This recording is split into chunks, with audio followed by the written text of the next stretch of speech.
Okay, today is February 17th, 2007. My name is Lonny Landrud. I was born in Quesnel, BC, where I've lived all my life. And I'm here to tell a story about what had happened to me in 1999. So you were living in a cabin on the Nass Highway? On the NASCO Highway. On the NASCO Highway, and what year was that? 1999. 1999, and you were employed at the time doing what type of profession? I was doing a danger falling. Danger falling for? Yes, for all the local sawmills. Oh, okay. Okay. My brother's a general contractor for the mills, and I know most of the people in Quesnel because I've lived there all my life. The situation started, I'd gone into town, and because I don't have running water at my cabin, I was going to my friends and having a shower. Well, it was October 11th. I was house sitting for a friend of mine, and she wanted me to look after a trailer for 6 weeks.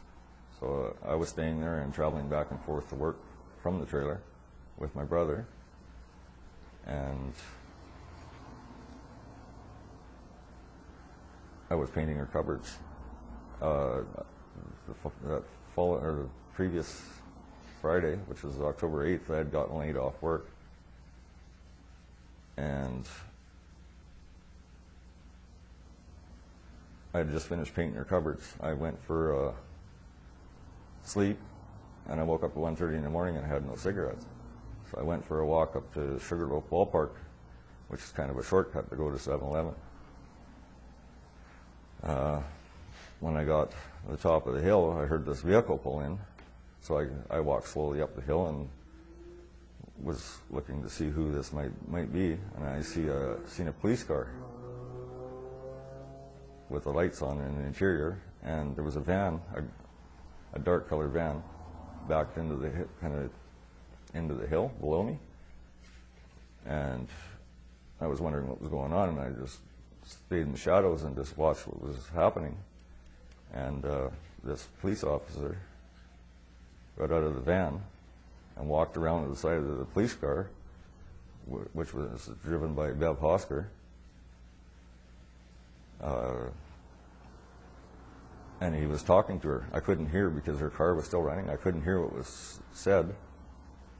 And then he said something, and then he walked back to the van, and I thought they were going to leave. Well, instead of walking to the passenger's door, or the driver's door, he walked around the back of the van and opened the back doors. And when the back doors opened up, the interior light was on, and I seen a pair of feet sticking out of a beige-colored carpet. And at that time, I was probably 50 feet away. And I thought, well, what's going on here? And I seen him, he flopped open the carpet, and I seen this girl that was semi-nude. She had a bra and panties on, and she looked like she was unconscious, and she looked like she was dirty or bruised. Then I heard the police car door open, and she walked. I had seen this lady, Bev Hosker, get out of the car and walk around to the trunk. Well, I didn't see her using any keys. I was looking around the other side of the tree and watching her, and she had opened the trunk and took out 2 jugs of bleach. They looked like bleach jugs. And when I looked back around the tree on the other side, I seen this police officer, and he had lifted the girl up and he had her by the hair, and I seen him stick a knife in her neck right about here. And I couldn't see the knife because of the angle that I was at, but I seen the blood just pour out and down the front of her. And I absolutely panicked. I didn't know what to do. I ran. I just got out of there, and I ran back to the trailer. And I got in the trailer, and I didn't know what I was going to do next. Like, I just, total shock. And I heard 4 shotgun blasts. When I heard that, I thought, well, not all cops are bad. I got to do something. I got to phone 911, and I phoned 911, And when I'm on the phone with 911, there was operator from 911 on there, and I said, well, there was 4 shotgun blasts, and when I was on the phone with her, there was 4 more. And they were up at Sugarloaf Ballpark. She says, well, we'll dispatch a police car to investigate.